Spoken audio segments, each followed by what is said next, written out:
Hello friends, welcome to பிரீத்தி சமையல். நம்ம இன்றைக்கி வீடியோவில் கிறிஸ்பியான மெது வடை எப்படி செய்யுதுன்னு பார்க்க போகிறோம். நீங்கள் ஃபர்ஸ்ட் டைம் நம்ம சேனலில் பார்க்குறதா இருந்தால் மறக்காமல் சப்ஸ்கிரைப் பண்ணிவிடுங்க. பக்கத்தில் இருக்கிற பெல் பட்டனையும் அழுத்திடுங்க. அப்போ தான் நான் போகிற ஒவ்வொரு வீடியோ உங்களுக்கு நோட்டிஃபிகேஷனாக வரும். இப்போ வாங்க வீடியோக்குள்ளே போகலாம். நான் 1 கப் உளுத்தம்பருப்பை நல்லா ஒரு 4 மணி நேரம் ஊற வச்சு எடுத்திருக்கேன். இது கருப்பு உளுந்துன்றதுனால தோல் அங்கங்கே 1-2 இருக்கும். இப்போ இதனால நம்ம ஸ்மூத்தாக பேஸ்ட் மாதிரி அரைச்சி எடுத்துடலாம். கொஞ்சம் கொஞ்சமாக தண்ணி ஊற்றி அரைங்க. ரொம்ப தண்ணி ஆயிடுச்சுன்னா அப்புறம் வடை போடும்போது நல்லா வராது. இப்போ நம்ம இது ஒரு பெரிய பவுலில் மாற்றிக்கலாம். இதில் நம்ம 1 ஸ்பூன் இஞ்சி, ஒரு 3 பச்சை மிளகாய், கொஞ்சமாக கருவேப்பிலை நான் கட் பண்ணி வச்சுருக்கேன். இப்போ அது கூட ஆட் பண்ணிக்கோங்க. நான் ஒரு பெரிய ஆனியனை பொடிசாக நறுக்கி வச்சுருக்கேன். இப்போ இது கூட சேர்த்துக்கோங்க. இப்போ ஒரு 10-15 பெப்பர் ஆட் பண்ணிக்கோங்க. இப்போ இதுக்கு தேவையான அளவு உப்பு சேர்த்துக்கோங்க. இப்போ நம்ம இது எல்லாத்தையும் நல்லா மிக்ஸ் பண்ணிக்கலாம்.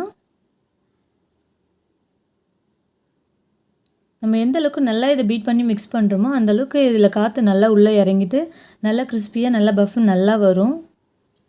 இதை நல்லா நம்ம கையை வச்சு நல்லா மிக்ஸ் பண்ணலாம். கொஞ்ச நேரம் நல்லா இதை பிசைஞ்சிட்டே இருங்க.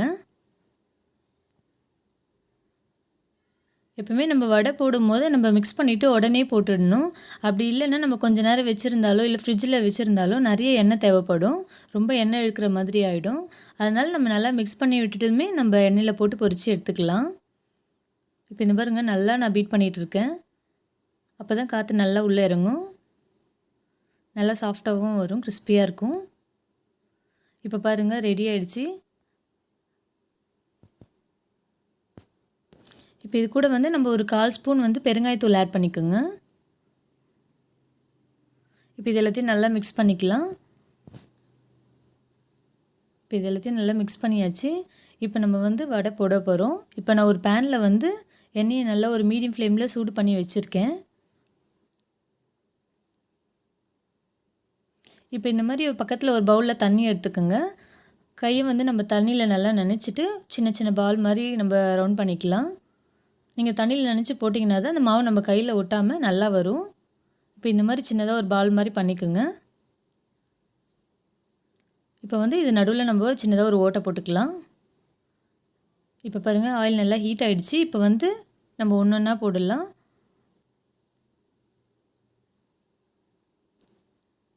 இப்போ பாருங்கள் அதே மாதிரி இன்னொரு பால் எடுத்துக்கோங்க. இதே மாதிரி பண்ணுங்கள். நீங்கள் ஒவ்வொரு வாட்டி பண்ணும்போது தண்ணியில் கையை நனைச்சிட்டு பண்ணுங்கள். அப்போ தான் நல்லா வரும். இப்போ பாருங்கள் நம்ம எல்லாம் போட்டாச்சு. இப்போ இன்னொரு சைடு நம்ம திருப்பிடலாம். மீடியம் ஃப்ளேமில் வச்சு நீங்கள் ஃப்ரை பண்ணுங்கள். அப்போ தான் உள்ளேயும் நல்லா வேகும். இல்லைன்னா வெளியே மட்டும் வெந்திருக்கும், உள்ளே மாவு அப்படியே இருக்கும். இப்போ இது எல்லாத்தையும் நம்ம நல்லா திருப்பிக்கலாம். இப்போ இதில் கொஞ்சம் நேரம் நல்லா கோல்டன் ப்ரௌன் கலர் வர அளவுக்கு இது நல்லா கொஞ்சம் நேரம் எண்ணெயில் ஃப்ரை ஆகட்டும்.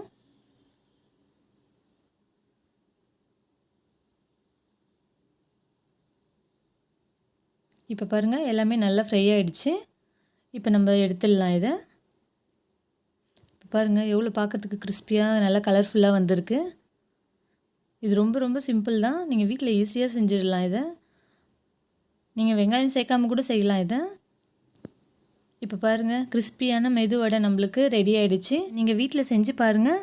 செஞ்சு பார்த்துட்டு உங்களுக்கு பிடிச்சிருந்துன்னா மறக்காமல் நம்ம சேனலை சப்ஸ்கிரைப் பண்ணிவிடுங்க.